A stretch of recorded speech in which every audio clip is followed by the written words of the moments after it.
Amigos, bienvenidos a su programa Reavivados por su palabra. Hoy estaremos estudiando el libro de Samuel, el capítulo número 5, donde se continúa la historia del arca que se perdió en la batalla contra los filisteos. Como siempre, queremos hacerles una invitación a que puedan orar con nosotros para dar inicio a nuestro estudio. Buen Dios, ayúdanos hoy al estudiar este capítulo a entender la importancia que tiene el conocerte y saber que nuestro Dios es más fuerte y más poderoso que los dioses de los demás.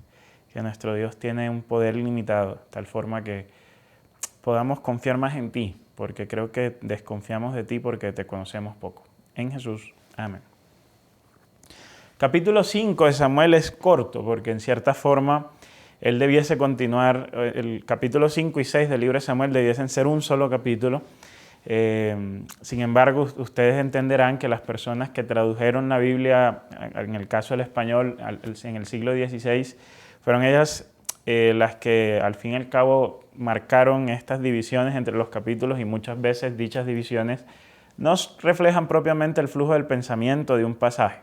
Así que las divisiones entre capítulos y versículos son una ayuda y no siempre reflejan la estructura propia del texto, ¿no? Así que no son ni inspiradas ni descendieron del cielo estas divisiones, para que alguien de pronto no se asuste.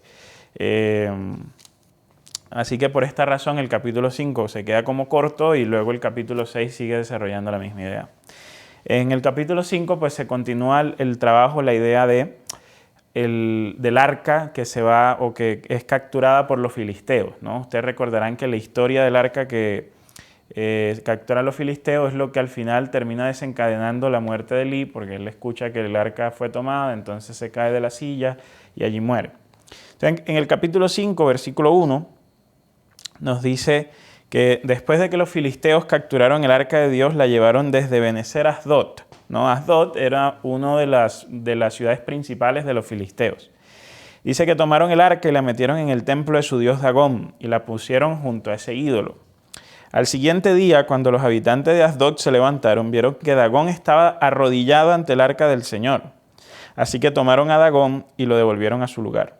Pero el día siguiente, Dagón estaba una vez más de rodillas ante el arca del Señor, solo que ahora Dagón tenía cortadas la cabeza y las dos manos y nada más, solo lo que le había quedado en el tronco. El resto estaba colocado sobre el umbral.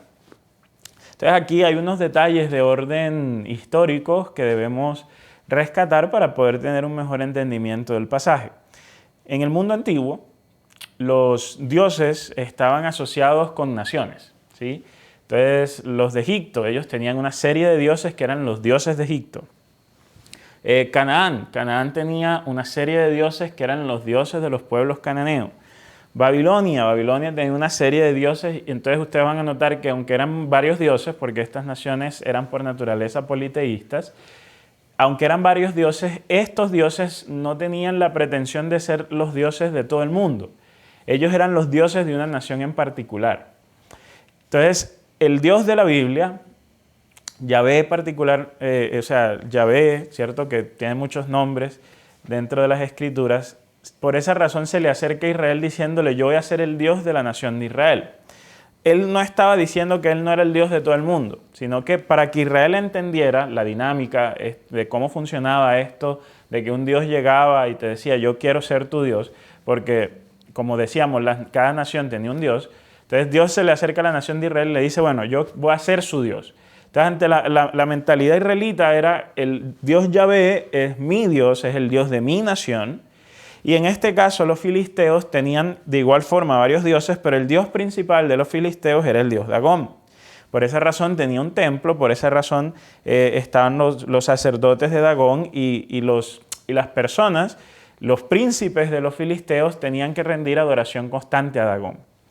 El arca del pacto, o más bien el asunto de los elementos religiosos, cuando uno ganaba una guerra y capturaba elementos religiosos, uno los llevaba enfrente del Dios propio para de esa forma demostrar que ese Dios había ganado la batalla versus el otro Dios, porque al fin y al cabo, en el mundo antiguo, cuando peleaba Israel y los filisteos, no peleaban en realidad los israelitas y filisteos, peleaba el Dios de Israel con el Dios de los filisteos. Por esa razón, la captura de elementos religiosos involucraba la derrota de ese Dios, y involucraba también que el Dios de la nación derrotada ahora se sometía al Dios de la nación conquistadora. Ustedes lo pueden buscar, por ejemplo, por internet, y fue cuando Roma destruye a Jerusalén y el templo de Jerusalén en el año 70 después de Cristo. Ellos se llevan el arca, la menorá y vasos, obviamente en la época del segundo templo, del templo de Herodes. El templo no era lo mismo que digamos, tenemos acá en la época de Samuel. El templo era todo un complejo con muchísimos elementos sagrados, muchísimas copas, muchísimos elementos de oro. Y entonces en lo que se conoce como el Arco de Tito, que hasta el día de hoy uno lo puede visitar en la ciudad de Roma, en la parte interior del Arco de Tito entonces se describe la derrota del pueblo de Israel, la destrucción del templo y cómo los romanos llevaron esos instrumentos del templo a Roma y de esta forma usualmente lo ofrecían ante sus dioses como una ofrenda que simbolizaba el hecho de que los dioses de Roma, desde su perspectiva, habían derrotado al Dios de Israel. Entonces los filisteos meten el arca en el templo de Dagón para decirle a Dagón, Dagón, tú has conquistado al Dios de Israel, ¿cierto? Ahora, la sorpresa que ellos se llevan es que 2 días se dan cuenta que en lugar del Dios de Yahvé inclinarse ante Dagón, Dagón se inclina ante el Dios de los israelitas. Y esto no podía haber pasado sino por intervención divina. ¿Por qué? Porque esto sucede en la noche y ningún hombre del campamento israelita, recordemos que esto está ocurriendo en Asdod. Asdod era una ciudad una ciudad filistea. Entonces ningún hombre de esta ciudad filistea, de la ciudad filistea de Asdod, se hubiese llegado a atrever a entrar al templo para hacer que Dagón se postrara ante el Dios de Israel. Entonces, cuando los filisteos entran al templo y ven al Dios, a su Dios, al Dios que desde su perspectiva había derrotado a los israelitas, cuando ellos ven al Dios Dagón postrado ante el arca, ellos dicen, ven acá, o sea, la única forma es que esto sea algo divino. Y entonces el mensaje divino que nos están dando es que Dagón se está postrando ante el Dios de Israel. Esto no tiene sentido. Por eso ellos ante el primer día vuelven y colocan a Dagón en su lugar, pero al segundo día, cuando otra vez está Dagón de rodillas y ahora no tenía ni cabeza, no tenía manos, porque el mensaje aquí era claro, o sea, ningún filisteo se iba a atrever a tocar a Dagón. Entonces, si Dagón estaba así, era porque en la noche había ocurrido una intervención divina y la intervención divina les estaba diciendo a los filisteos que el Dios de Israel era superior. Aun si su pueblo había perdido la guerra, aun si su pueblo había perdido la batalla, él como Dios permanecía como Dios superior ante Dagón. Entonces dice el versículo 6 que el poder del Señor se dejó sentir sobre los habitantes de Asdod y sobre todo su territorio, pues los castigó con terribles tumores. Y al darse cuenta de esto, los habitantes de Asdod dijeron, el arca del Dios de Israel no debe quedarse entre nosotros, porque ha hecho sentir su poder contra nuestro pueblo y contra Dagón, nuestro Dios. Miren que ellos hablan de Dagón como su Dios, y entonces ahora el Dios de Israel había humillado a su Dios y ahora también los había humillado a ellos, porque empezó, dice el texto, el pueblo filisteo empezaron a surgir tumores en ellos. Y era natural en esta época asumir que un tumor era una plaga divina. Obviamente hoy hay explicaciones científicas para esto, pero en esta época la gente asociaba un tumor con una plaga divina. Entonces ellos cuando empezaron a experimentar tumores de la misma forma en que se dieron las plagas de Egipto, ellos dijeron, no, el Dios de Israel las ha causado. Y claro, la presencia del Dios de Israel, recordemos que en este momento se condensaba en el Arca del Pacto. Entonces, tener la presencia del Dios de Israel en medio del campamento y en medio de la ciudad de Filistea les generaba un problema al pueblo filisteo porque les humilla al Dios, los humilla a ellos y por eso dice el texto que convocan a los jefes de los filisteos. ¿Qué hacemos? Y entonces los jefes filisteos dicen, llévenla a Gad. Y entonces dice el texto que cuando se la llevan a Gad, los habitantes de Gad dicen, no. Aquí no nos vengan a traer esa arca, porque esa arca ya nosotros nos enteramos que genera tumores. Y entonces dice el texto que le envían a Ecrón. Y cuando el arca llega allá, dicen, nos enviaron el arca para matarnos, ¿no? Porque nosotros sabemos que esa arca está maldita. Es como esta película de Indiana Jones con el arca, que asociaban la idea de que abrir el arca implicaba una maldición, ¿no?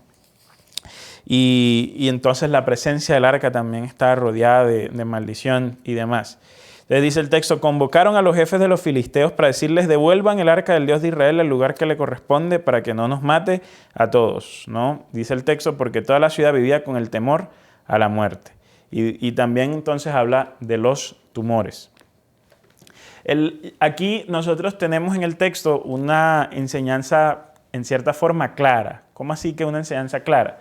Y es, Dios estaba actuando de la forma en que estaba actuando, porque fue Dios el que hizo inclinar a Dagón, fue Dios la causa de los tumores y demás.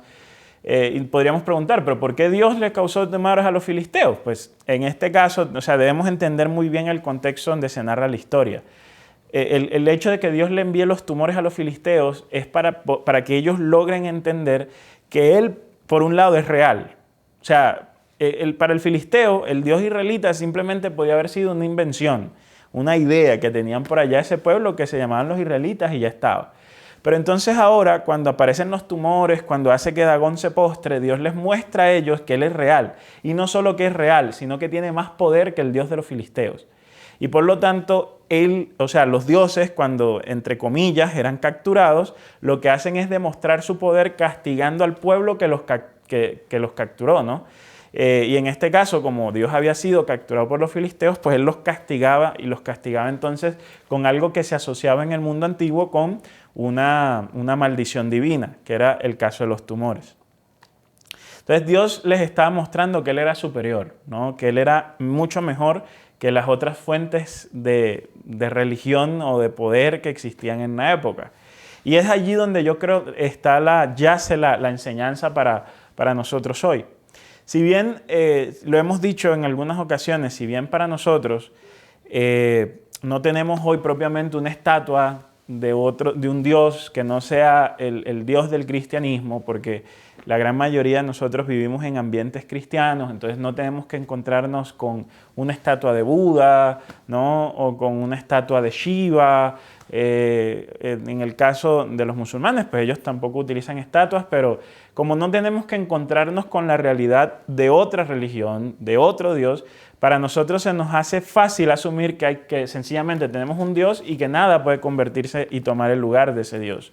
Pero como en más de una ocasión lo hemos mencionado, nosotros hoy hemos hecho dioses modernos y hemos hecho estatuas modernas, donde hemos hecho del trabajo un Dios hoy en día, hemos hecho de la familia un Dios hoy en día, hemos hecho de los títulos académicos un Dios. En realidad, a cualquier cosa a la que le atribuimos poder, eso lo consideramos un Dios. Hemos hecho entonces a los gobernantes dioses y creemos que son los mesías redentores que van a arreglar el mundo. Y entonces tenemos esta idea, ¿no? de que aunque creemos que no puedan existir otros dioses, al mismo tiempo, en la práctica, hemos hecho de cosas dioses. Y entonces tenemos a pastores que son dioses, o aún religiones que son dioses, o aún hasta prácticas religiosas que son dioses.